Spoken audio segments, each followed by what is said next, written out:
Selamat datang di channel Pacemaker Indonesia, channel tempat kalian belajar kedokteran dengan fun dan kekinian.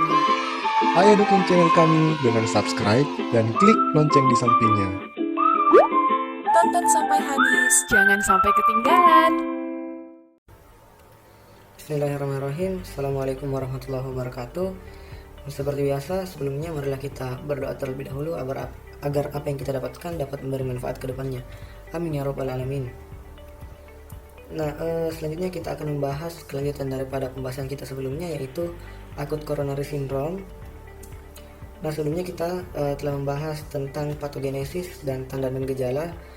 Nah, pada kesempatan kali ini kita akan membahas terkait spectrum of disease dan algoritma diagnosis daripada ACS.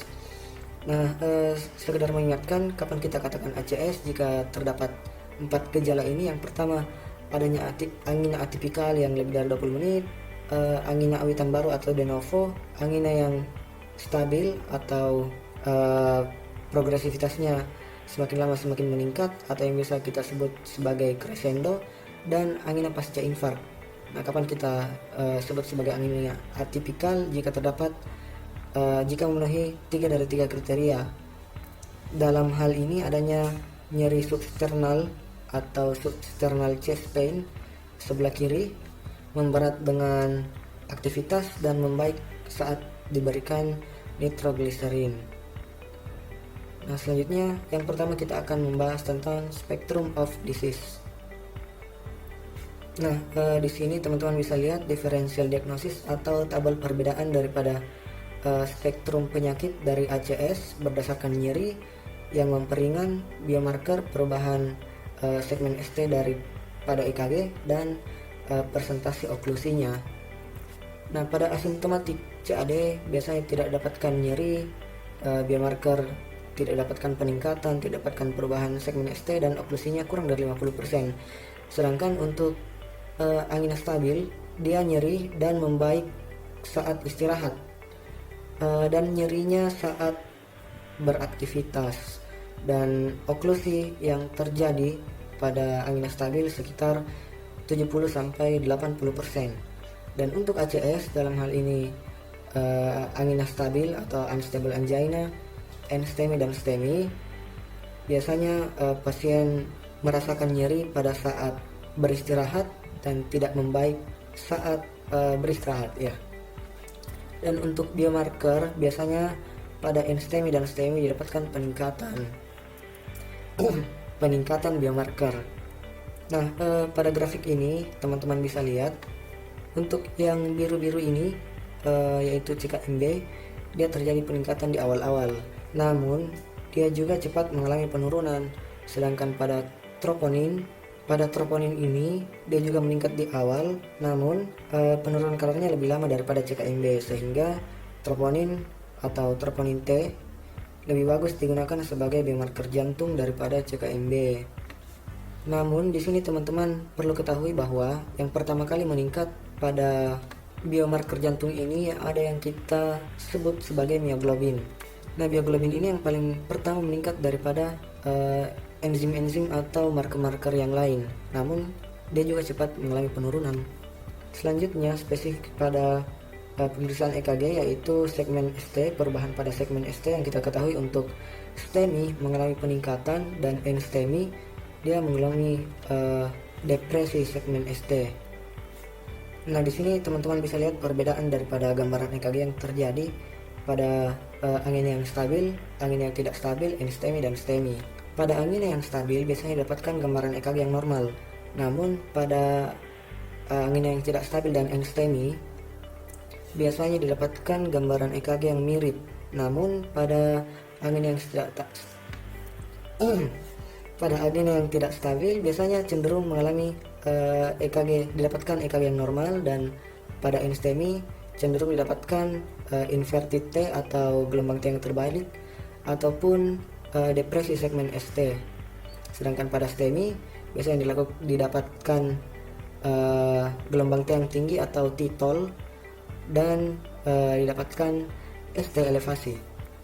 Nah, gambar di bawah ini merupakan progresivitas daripada perubahan gambaran EKG Nah, di sini teman-teman bisa lihat perubahan EKG sebelum terjadinya aterotrombosis dan oklusi sampai terjadinya oklusi, baik secara akut, subakut, post akut, dan seterusnya. Yang paling penting dari sini adalah kapan kita mengetahui bahwa ST elevasi yang kita temukan itu bermakna. ST elevasi dikatakan bermakna ketika didapatkan ST elevasi pada minimal 2 lead yang berdekatan. Syarat ini hanya berlaku pada lead V1 sampai V3. Pada laki-laki yang usianya kurang dari 40 tahun didapatkan ST elevasi di mana J point mengalami elevasi minimal 2,5 kotak kecil, dan pada laki-laki di atas usia 40 tahun mengalami minimal peningkatan 2 kotak kecil. Dan untuk perempuan usia berapapun, jika didapatkan ST elevasi pada J point minimal 1,5 kotak kecil. Nah, selain pada V1, lead V1 sampai V3, jika didapatkan ST elevasi pada lead yang lain atau selain pada lead V1 sampai V3, peningkatan sebesar 1 kotak kecil sudah dianggap bermakna. Dan jika kita temukan ST elevasi pada lead 23 AVF, kita curiga bahwa jika terjadi infark inferior, maka kita wajib memasang lead posterior kanan. Dan jika didapatkan ST elevasi yang dianggap bermakna jika didapatkan peningkatan sebesar 0,5 kotak kecil. Selanjutnya untuk oklusi pembuluh darah, di sini teman-teman bisa lihat bahwa unstable angina atau angina yang tidak stabil dan enstemi dapat mencapai oklusi pembuluh darah sebesar 90% dan pada STEMI dapat mencapai 100%. Nah, oleh karena itu pada pasien-pasien ACS ini akan tetap merasakan nyeri meskipun saat istirahat. Oke, jelas ya teman-teman. Selanjutnya kita akan membahas terkait algoritma diagnosis daripada ACS.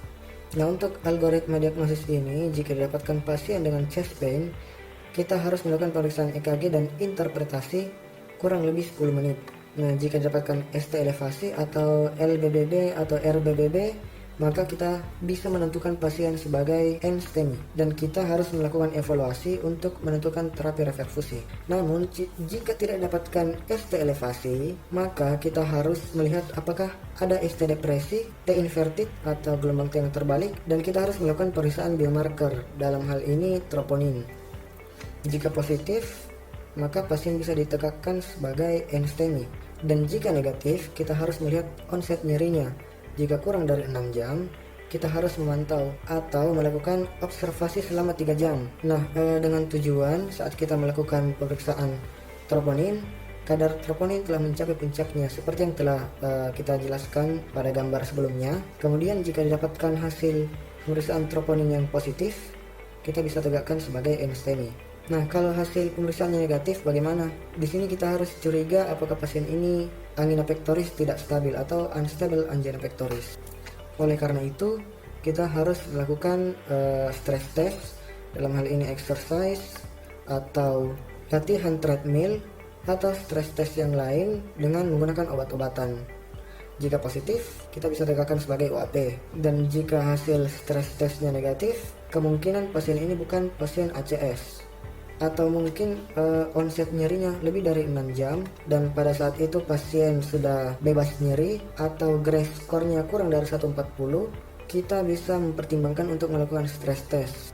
Atau bisa dikatakan bahwa pasien ini bukan pasien ACS dan kita memilih untuk memulangkan saja pasiennya. Oke, jelas.